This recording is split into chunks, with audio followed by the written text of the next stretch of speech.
नमस्कार. जीवन साधना या आपल्या चॅनलमध्ये तुम्हा सर्वांचे स्वागत करतो. बघा, बरेचदा काय होतं की सगळ्या कमेंट या होल्डवर ठेवल्या कारणाने मला त्या कमेंटला अप्रूव्ह केल्यानंतर परत पब्लिश झालेल्या कमेंटमध्ये गेल्यानंतर त्या मिळत नाहीत आणि मग त्याच्यामुळे प्रॉब्लेम असा होतो की तुमच्या प्रत्येक प्रश्नाचं उत्तर मला देता येत नाही, कारण ते प्रश्न अप्रूव्ह करण्याच्या वेळेला दिसतात पण पुन्हा पब्लिशमध्ये आल्यानंतर ते प्रश्न मला दिसत नाहीत. आता तुम्हाला असा प्रश्न पडू शकतो की मी सगळ्या कमेंटला होल्डवर का ठेवतो. बघा, त्यामागचं कारण असं आहे की व्हिडिओच्या कमेंट सेक्शनमध्ये कोणी काहीही अपशब्द वापरतात. काही जणांना खरोखरच जाण ह्या गोष्टीची नाही की आपण कमेंट करताना व्हिडिओच्या खाली नेमकं कशा शब्दात लिहिलं पाहिजे. तुमचे प्रश्न असतील तुम्ही खरोखर लिहा, मी माझ्या ज्ञानानुसार तुमच्या प्रश्नाचं उत्तर देईन. पण जर शिवीगाळ करत असतील तर मग अशा वेळेला त्या व्हिडिओवर निगेटिव्ह इम्पॅक्ट होतो आणि म्हणूनच मला सगळ्या कमेंट होल्डवर ठेवावे लागतात. पण जेथे शिव्यांचा वापर असतो, जिथे अपशब्दांचा वापर असतो, त्या ठिकाणी मी त्या कमेंटला ब्लॉक करून टाकतो. मग ते जे लोक आहेत ते लोक व्हिडिओ पाहू शकतात पण ते भविष्यात पुन्हा कधीही तशा प्रकारच्या कमेंट किंवा कुठल्याही प्रकारच्या कमेंट करू शकत नाहीत. आणि ह्याच कारणामुळे तुमच्या प्रश्नांना उत्तर देणं मला शक्य होत नाही, कारण अप्रूव्ह केल्यानंतर त्या कमेंट लवकर मला मिळत नाहीत. म्हणून मी आठवड्यातून किमान 2दा तरी स्क्रीन रेकॉर्डिंग करून तुमच्या समोरच ते प्रश्न वाचून तुमच्या प्रश्नांची उत्तरं मी देण्याचं आता ठरवलेलं आहे आणि त्याच्यानुसारच हे व्हिडिओ तुम्हाला आता दिसत आहे आणि त्यानुसारच तुम्हाला आजचा व्हिडिओ हा मी तुमच्यासाठी घेऊन आलेलो आहे. आठवड्यातून 1 किंवा 2 व्हिडिओ मी तुमच्यासाठी असे स्क्रीन रेकॉर्डिंगचे आणत जाईन की जेणेकरून तुम्हाला तुमचा प्रश्न दिसेल आणि तुमच्या प्रश्नावर मी उत्तर देण्याचा प्रयत्न करणार.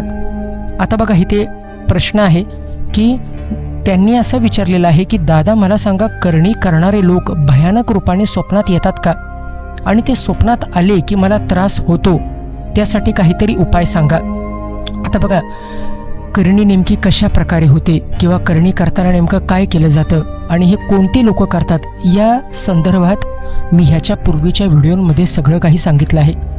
पुन्हा एकदा तुम्हाला थोडक्यात सांगतो की आपल्या वाईटावर असणारे जे लोक असतात, मग ते आपल्या नात्यातले असतील किंवा बाहेरचे देखील असतील, मग ज्या लोकांना तुमची प्रगती पाहवत नाही ते लोक मग तुमच्या मागे लागतात आणि तुमचा नाश करण्यासाठी किंवा तुम्हाला नामोहरम करण्यासाठी या शक्तींचा किंवा अशा काळ्या विद्यात जाणाऱ्या लोकांचा आधार घेतात. बरं, त्यांच्यामध्ये सुडाची भावना एवढी पेटलेली असते की जर तुमच्या घरात दैवी शक्ती नसेल किंवा तुमच्या घरात पूजापाठ होत नसेल आणि मग अशा वेळेला त्या कुटुंबाला ह्या करणी बाधेचा त्रास खूप होतो. आता जर तुमच्या घरामध्ये दैवी शक्ती असेल, म्हणजेच जर तुम्ही अखंड दिवा जरी लावत असाल तर अशा वेळेला तुमची ग्रामदेवता किंवा तुमची कुळदेवता म्हणजेच तुमच्या देव्हाऱ्यातले देव तुम्हाला दृष्टांत तरी देऊन कोणी हे केलंय याचं एक अस्पष्ट का होईना पण रूप तुम्हाला दाखवतात. तुम्हाला पुढे मार्ग काय आहे आणि त्याच्या पुढे मार्ग काय करायचा हे तुम्हाला सुचवतात. कुटुंबामध्ये अखंड दिवा चालू असतो किंवा ज्या कुटुंबामध्ये दैवी शक्तींची पूजा होते किंवा देवांची पूजा होते त्याच ठिकाणी दैवी शक्ती तुम्हाला त्रास कोणी केलेला असेल किंवा पुढे जर त्रास होणार असेल तर अशा वेळेला तुम्हाला सूचना देऊन ते सावध करत असतात. मग जर तुम्हाला स्वप्न पडत असतील तर अशा वेळेला तुम्ही समजून जा की तुमच्या कुळातले देव, तुमच्या आकारातली दैवी शक्तीच तुम्हाला मदत करत आहेत आणि त्या दृष्टीनं तुम्ही योग्य ती पावलं उचला. आता पुढचा प्रश्न असा आहे की महापुरुषाकडून कुलदैवत बंधन केलं आहे, कृपया मार्गदर्शन करा. मी मूळ पुरुष, मी स्वतः आहे. बघा, तुम्ही ज्या गावाला राहत असाल त्या ठिकाणी तुमचं ग्रामदैवत कोण आहे आणि तुमच्या कुळदेवतेला जाऊन त्या संदर्भात तुम्ही 3 देवस्थानं करून तुम्ही कौल घ्या. जर तुम्ही स्वतः मूळ पुरुष असाल असं तुम्ही जर म्हणताय, मूळ पुरुष ती व्यक्ती असते जी व्यक्ती त्या कुळाच्या सुरुवातीला त्या कुळामध्ये दैवी शक्तींना स्थापन करते आणि मग तिच्या द्वारेच त्या कुळाचा उद्धार होतो, पुढे पिढ्या वाढतात. त्यामुळं तुम्ही जर आता म्हणताय की मूळ पुरुष तुम्ही स्वतः आहात, म्हणजे तुम्हाला असं म्हणायचं असेल की तुम्ही कुटुंब प्रमुख आहात. त्याबद्दल गैर असं काही नाही, पण as a family member, as a head of the family मला तुम्हाला एवढंच सांगायचं आहे की तुमच्या घरी जर त्रास होत असेल तर अशा वेळेला तुमच्या राहत्या घरी दैव असणं महत्त्वाचं आहे. आणि देवांना व्यवस्थितपणे जर तुम्ही सेवा करत असाल, त्यांचं तुम्ही भागणूक करत असाल, तुम्ही त्यांचा मानपान देत असाल, तर मग तुम्हाला मार्ग नक्कीच मिळेल. तुमच्या गावी जाऊन, तुमच्या मूळ ठिकाणी जाऊन त्या संदर्भात तुम्ही चौकशी करा. आज जर हा व्हिडिओ तुम्ही पाहत असाल तर कृपया मला आपल्या ह्या व्हिडिओच्या कमेंटमध्ये तुम्ही लिहून कळवा की तुम्हाला ह्या प्रश्नाचं उत्तर मिळालं आहे आणि त्याबद्दल तुम्ही वाटचाल करायला सुरुवात करा. पुढचा प्रश्न आहे की खूप छान माहिती मिळाली, माझ्याबरोबर पण सेम 3 ते 4 वर्ष होत आहे.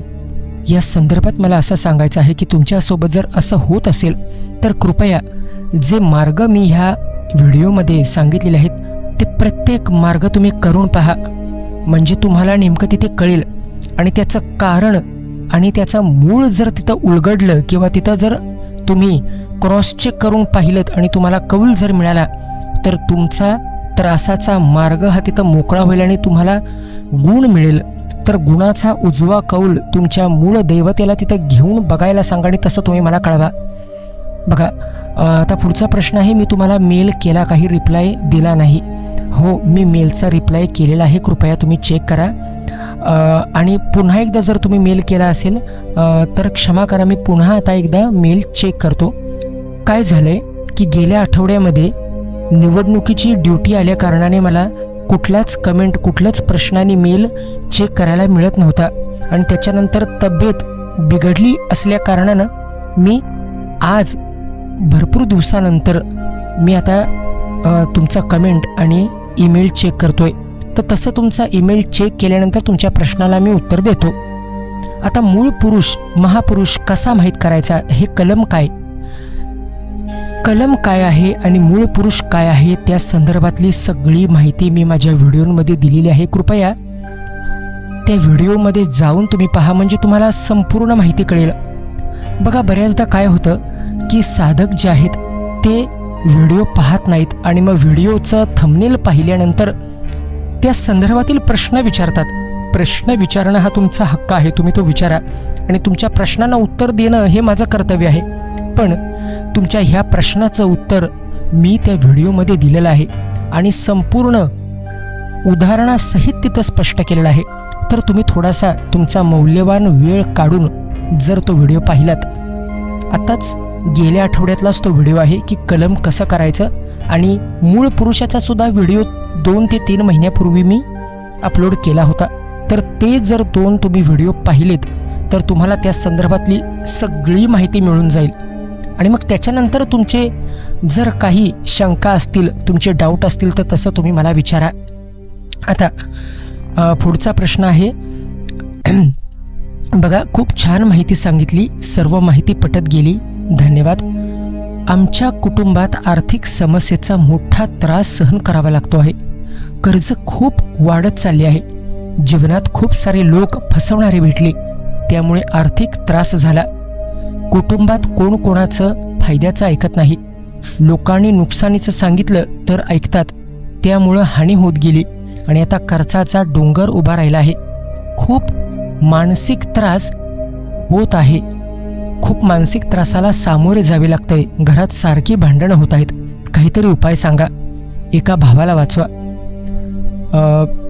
साहेब, बघा, ज्या वेळेला आपल्या घरामध्ये एखादा त्रास व्हायला सुरुवात होते किंवा बाहेरची शक्ती तुमच्या घरामध्ये अदृश्य रूपाने तिथे येते, त्यावेळेला आपल्या घरामध्ये ती पाळणूक होत नसेल किंवा तुमच्या घरामध्ये देवाची सेवा होत नसेल, तेव्हाच बाहेरच्या शक्तींना आपल्या घरामध्ये प्रवेश करणं सोपं जातं. जर आपल्या घरात आपल्या कुलदेवतेची, आपल्या पितरांची, आपल्या ग्रामदेवतेची सेवा होत असेल, अखंड दिवा जर तुमच्या घरात चालू असेल, तर अशा वेळेला एखादी शक्ती जरी कोणी सोडली किंवा एखादी करणी बाधा जरी तुमच्यावर कोणी केली, तर त्या त्रासाला तुमच्यापर्यंत पोहोचेपर्यंत तुमच्या घरातल्या दैवी शक्ती तुम्हाला मार्ग दाखवत असतात किंवा त्या सावध करत असतात. आता ज्या वेळेला आपण लोकांच्या बोलण्यामध्ये फसतो, हे का होतं? कारण आपली बुद्धी बांधल्यामुळे किंवा आपले दैवत बांधल्यामुळे किंवा आपल्या सभोवताली वाईट शक्ती सोडल्यामुळे आपले देव, आपले दैवत आपल्या बुद्धीला काय योग्य आहे काय अयोग्य आहे हे सांगू शकत नाहीत. बघा, आपण लहानपणापासून अभ्यासलेला आहे की माणूस हा सगळ्यात बुद्धिवान प्राणी आहे. पण या जीवाला, या पृथ्वीवर जेवढं जीवन आहे, हा जो निसर्ग आहे, ह्या निसर्गाला, ह्या जीवनाला चालवणारा तो परमेश्वर आहे. मग आपल्याला चांगल्या वाईटाची शिकवण देणारा आई वडिलांच्या रूपात आपल्याला जो परमेश्वर मिळालाय, त्याच पद्धतीने मोठे झाल्यानंतर आपलं आयुष्य कसं चालवायचं, कुठल्या मार्गावर पाऊल ठेवून आपण वाटचाल करायला हवी, ही सुद्धा बुद्धी देणारा तो परमेश्वरच असतो. आणि तो परमेश्वर कोण हे आपल्याला ओळखता आलं पाहिजे.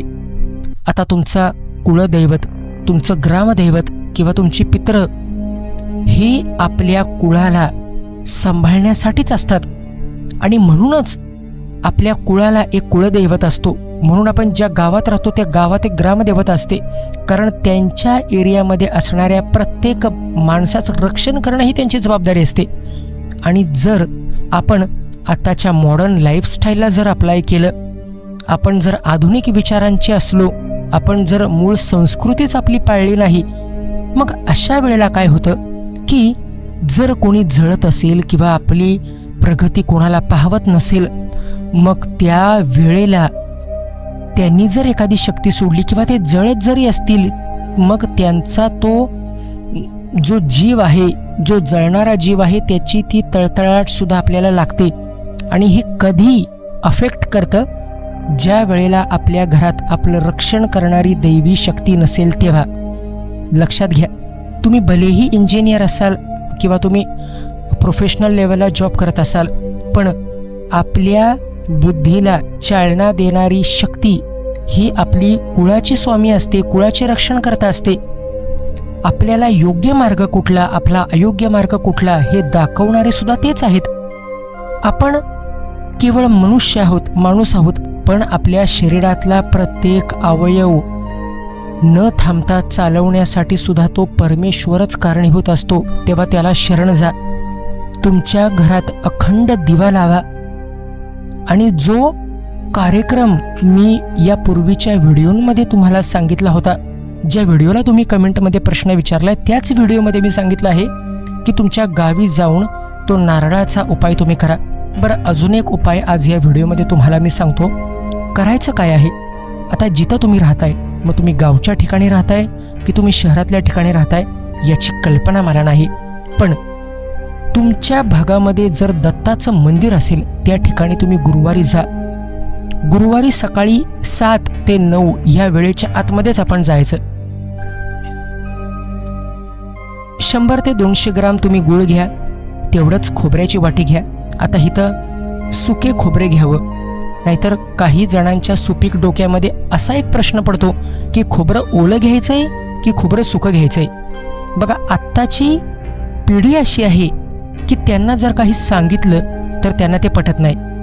ते म्हणतात वडील आहे तर वडील दाखव आम्हाला, नाहीतर त्याचं श्राद्ध घाल. या अशा प्रकारचा समाज, या अशा प्रकारच्या समाजात आज आपण राहतोय. त्यामुळे जर मी कुणाला ह्या गोष्टी सांगितल्या तरी तर त्यातल्या 99% लोकांना पटत नाहीत. पण 1% लोकांना, ज्यांनी हे भोगलंय, जे हे त्रासातून जात आहेत, त्यांनाच फक्त कळेल. तर 100 ते 200 ग्राम तुम्ही सुकं खोबरं घ्या. 100 ते 200 ग्राम किंवा पाव किलो गूळ घ्या. त्या गुळाचा खडा तुम्हाला दुकानात मिळून जाईल, पाव किलोचा बास आहे. हे घेऊन त्याच्यासोबत पूजेचं साहित्य घ्या. पूजेचं साहित्य म्हणजे काय करायचं आहे, तुम्हाला दत्त महाराजांना सफेद फुलं, त्याच्यानंतर तुम्ही एक पाणी घ्या, उदबत्ती घ्या, हळद कुंकू घ्या. हे सगळं पूजेचं सामान घेऊन तुम्ही दत्त महाराजांच्या मंदिरात जा.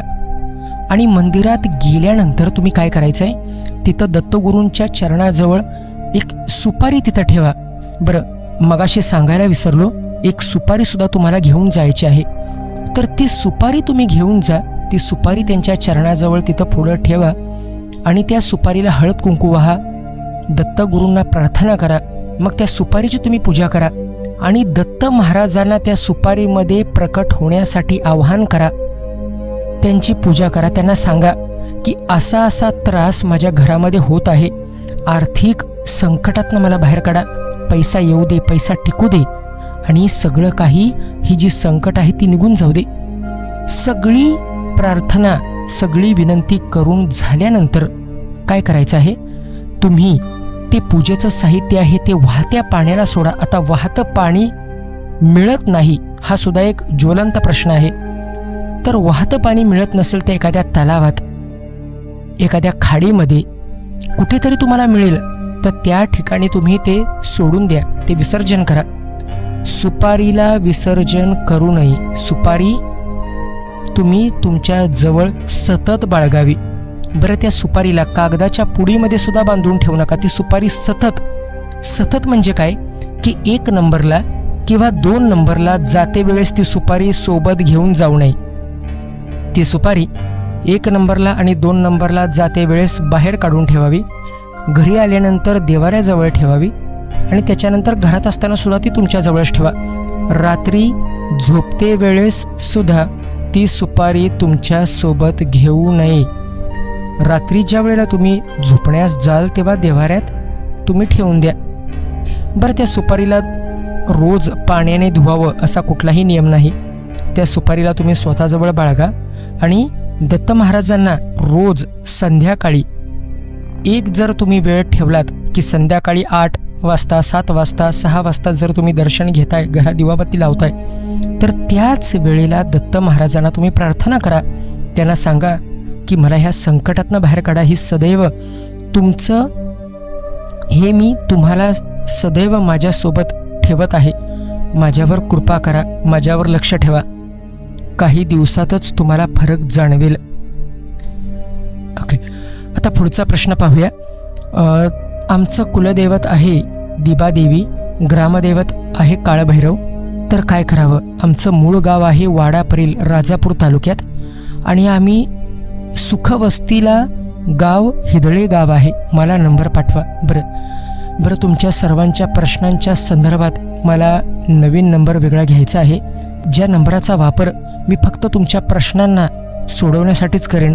थोडासा वेळ द्या, जसा मी आता मोकळा होईन, कारण मला कामातून खरंच वेळ मिळत नाही. जसा मला वेळ मिळेल तसा मी तुमच्यासाठी नंबर घेऊन तुम्हाला नंबर देईन.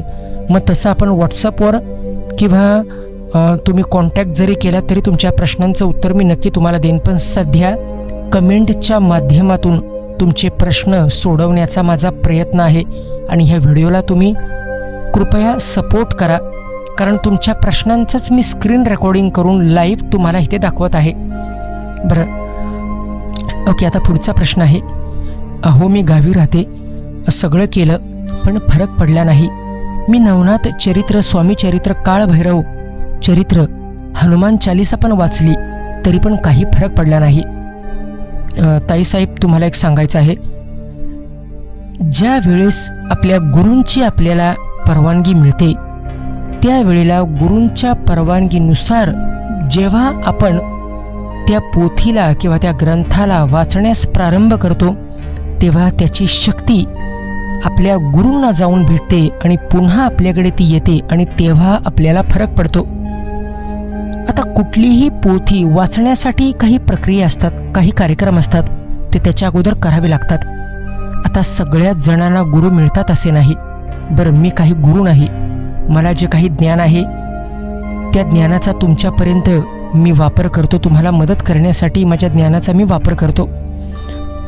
आता मला तुम्हाला हे सांगायचं आहे की जेव्हा आपण एखादा निर्णय घेतो की एखादा पोथी आपल्याला वाचायचा आहे, एखादं ग्रंथ आपल्याला वाचायचा आहे किंवा चरित्र किंवा हनुमान चाळीसा वाचायची आहे, आता ह्या सगळ्या पोथ्या वाचण्याच्या अगोदर सुद्धा काही कार्यक्रम असतात, ते आपल्याला विधी करावी लागते. आता ही विधी अशी की जर आपल्याला गुरु मिळत नसतील किंवा आपल्याकडे गुरु नसतील किंवा तुम्हाला योग्य असा गुरु मिळत नसेल, जे पैसे घेऊन तुम्हाला मार्ग दाखवतात ते गुरु कधीही नसतात. आता गुरु हा वयस्करच असावा असं कुठेही लिहिलेलं नाही. गुरु हा आपल्या वयापेक्षा जास्त पण असू शकतो, वयापेक्षा कमीही असू शकतो. जो व्यक्ती कुठल्याही प्रकारची तुमच्याकडे मागणी न करता किंवा तुमच्याकडे अपेक्षा न करता तुम्हाला योग्य मार्ग दाखवेल तो खरा गुरु असतो. आता जर तुम्हाला असा गुरु मिळत नसेल तर काय करायचं आहे? महादेवाच्या मंदिरात सोमवारी किंवा गुरुवारी जा किंवा कालिका मातेच्या मंदिरात मंगळवारी किंवा शुक्रवारी जा किंवा दत्त महाराजांच्या मंदिरात जा. आता ह्या 3 पैकी एका मंदिरात तुम्ही जायचंय. पांढऱ्या कागदावर लाल शाईने तुम्हाला जे करायचं आहे ते तुम्ही तिथे लिहा. म्हणजे जर तुम्हाला हनुमान चालीसा म्हणायची असेल तर तुम्ही तसं लिहा आणि तिथे लिहा की बाबा मी आजपासून हनुमान चालीसा, नवनाथ चरित्र, स्वामींचं चरित्र किंवा काळभैरव अष्टक मी वाचत आहे, तरी कृपया मला ती वाचण्याची परवानगी द्यावी. हे तुम्ही त्या सफेद कागदावर लिहून त्या कागदाला तिथं अर्पण करा. त्यांना हात जोडून प्रार्थना करा. 5च मिनटं तुम्ही तिथं नामस्मरण करा. पण ते नामस्मरण असं करा की तुम्ही त्या मंदिरात आहात की अक्षरशः तुमचा आत्मा त्या देवाच्या चरणाजवळ पोचलाय हे तुम्हाला जाणवलं नाही पाहिजे. अशा पद्धतीनं नामस्मरण करून तुम्ही 6व्या मिनिटाला तिथून उठायचं. 5च मिनटं नामस्मरण करा. 6व्या मिनिटाला तुम्ही त्या देवाकडे बघू सुद्धा नका, पण 5 मिनटं करेक्ट नामस्मरण झालं पाहिजे. 6व्या मिनिटाला तिथून निघायचं, बाहेर पडायचं आणि घरी आल्यानंतर देवाऱ्यातल्या देवांना नमस्कार करून हातात पाणी घेऊन संकल्प सोडायचा की आजपासून 21 दिवस, 1 महिना, 3 महिना, जसं तुम्हाला शक्य असेल तसं तुम्ही त्या पोथीचं वाचन करणार आहात. पण संकल्प केल्यानंतर कृपया तो संकल्प पाळा. तिथे एखादी सुपारी ठेवा आणि मग सुपारी ठेवून संकल्प करून तेवढे 21 दिवस, 1 महिना, 3 महिना अशा कालावधीत वाचन करून ती सुपारी तुम्ही पाण्याला विसर्जित करा.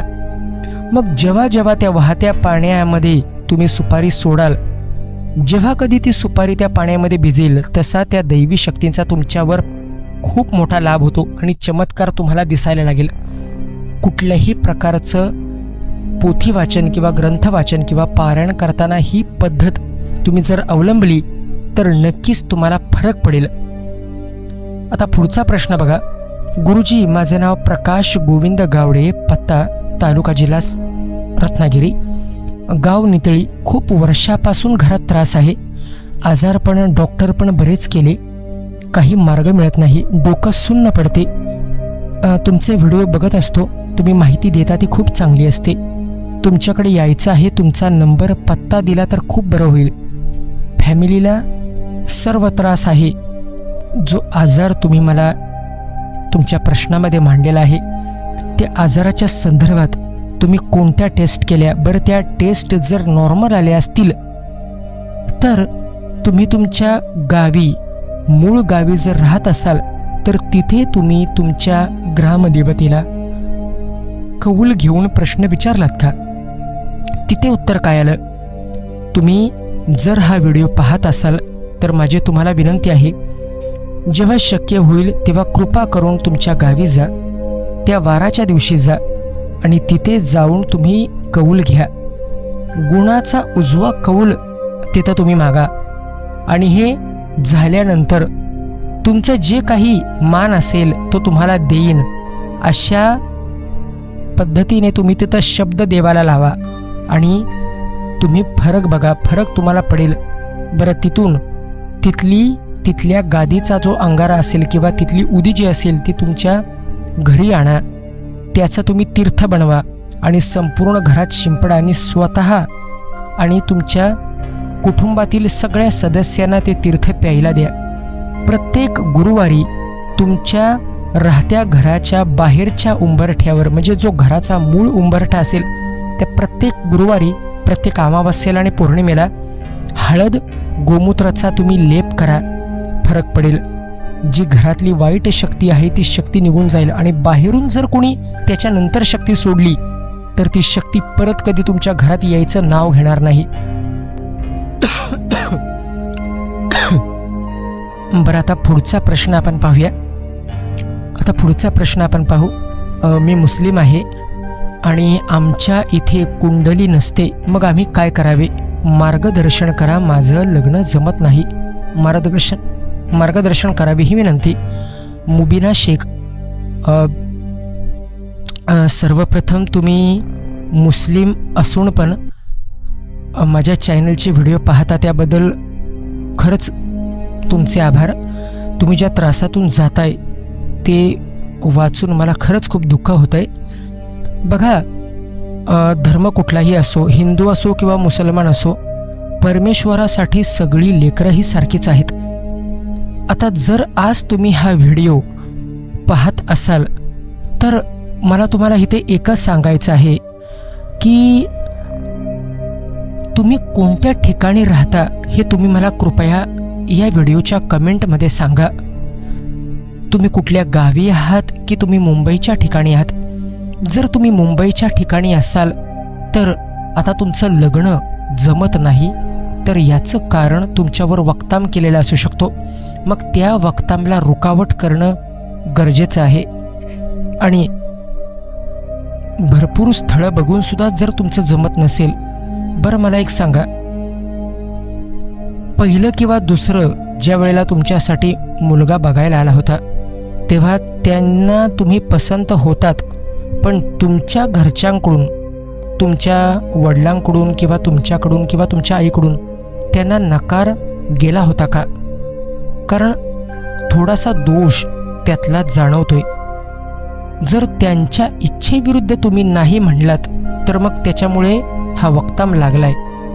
आणि मग अशा वेळेला हे सगळं मार्ग मोकळं करण्यासाठी रे रोड आणि डॉकयार्ड रोडच्या मध्ये सय्यद अली मीरा दातार यांचा अतिशय शक्तिशाली असा दर्गा आहे.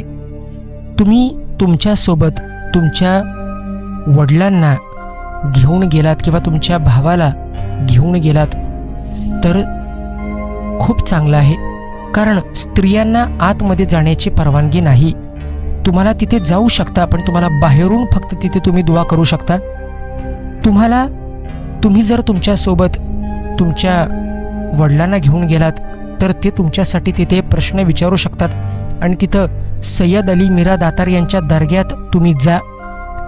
बघा, हा व्हिडिओ तुम्हाला ज्या दिवशी मिळेल तर साधारणतः तुम्हाला गुरुवारच्या येणाऱ्या गुरुवारच्या आत किंवा मूळ वार हा गुरुवार आहे, गुरुवारी संध्याकाळी 5 वाजण्याच्या अगोदर तुम्ही सय्यद अली मीरा दातारच्या दर्ग्यात तुम्ही जावं. तिथे जाऊन तुम्ही बघा, तुम्ही तिथं धागा असतो, तो धागा तिथं तुम्ही तुमची मन्नत बोलून बांधा. तुमची जी काही इच्छा आहे ती इच्छा बोलून तुम्ही तिथं धागा तुम्ही बांधा. तुम्हाला फरक पडेल. बरं, ह्या संदर्भात आता सय्यद अली मीरा दातार हा दर्गा मी का सुचवतोय ते ऐका. आमच्या सोसायटीमध्ये एक व्यक्ती आहेत, ते बाईकवरून येताना त्यांचं फार मोठा अपघात झाला होता आणि ते कोमात गेले होते. म्हणजे त्यांच्या आपले जे मोठे ब्रिज असतात त्या ब्रिजच्या पोललाच त्यांचं डोकं आपटलं होतं आणि डोक्याला मोठा मार बसल्यामुळे ते कोमात होते. तर त्यांची वाईफ त्यांच्या सासऱ्यांना घेऊन, म्हणजे त्या माणसाच्या वडिलांना घेऊन तिथं गेल्या आणि 2च गुरुवारमध्ये तिथं त्यांना फरक आला. आज ती व्यक्ती चालते, बोलते आणि तिला सगळं काही भान आहे. तिचा मेंदू व्यवस्थित आहे, रिपोर्ट नॉर्मल आता आहेत. विचार करा, ज्या दैवी शक्तीला आपण शरण जातो त्या दैवी शक्ती ह्या त्यांना शरण आलेल्या बाळाचं रक्षण करतात. तुम्ही तिथं जा. आणि हा जर व्हिडिओ तुम्ही पाहत असाल तर कृपया मी तुम्हाला ईमेल ID देतो, मला तुम्ही त्याच्यावर मेल करा. मग मी तुम्हाला एका व्यक्तींचा ॲड्रेस देईन, त्या ठिकाणी तुम्ही जा. आता त्या माणसांचं पण, आता ते जे आहेत ते वयस्कर आहेत आणि 2 वर्षांपूर्वीच ते पॅरालिसिसच्या आजारातून बरे झालेले आहेत आणि त्या पॅरालिसिसमुळे त्यांना चालता येत नाही, पण तरीही त्यांच्याकडे दैवी शक्ती आहे आणि ते अशा त्रासातून बाहेर काढण्याचं काम करतात. तर जर हा तुम्ही व्हिडिओ पाहत असाल तर कृपया तुम्ही त्या ठिकाणी जा आणि कमेंट सेक्शनमध्ये मला तुम्ही रिप्लाय करा. साधकांनो, आपल्या व्हिडिओची लांबी फारच वाढत असल्या कारणाने आजचा व्हिडिओ मी इथेच थांबवतो. पण तुम्ही काळजी करू नका, ह्याच्या पुढचे प्रश्न मी पुढच्या व्हिडिओमध्ये तुमच्यासाठी घेऊन येईन आणि तुमच्या प्रत्येक प्रश्नाचं उत्तर देणं हे माझं कर्तव्य आहे. तेव्हा कृपया आपल्या ह्या व्हिडिओला तुम्ही सपोर्ट करा, चॅनलला सबस्क्राईब करा, कारण ह्याच्यापेक्षा अजून जास्त माहिती मी तुमच्यासाठी पुढील भागांमध्ये घेऊन येणार आहे. तुम्ही सर्वजण तुमची काळजी घ्या. पुढील व्हिडिओमध्ये अशीच महत्त्वाची माहिती घेऊन मी तुमच्यासमोर प्रकट होईन. इथे श्री गुरु दत्तात्रेय प्रणमस्तु. श्री गुरुदेव दत्त.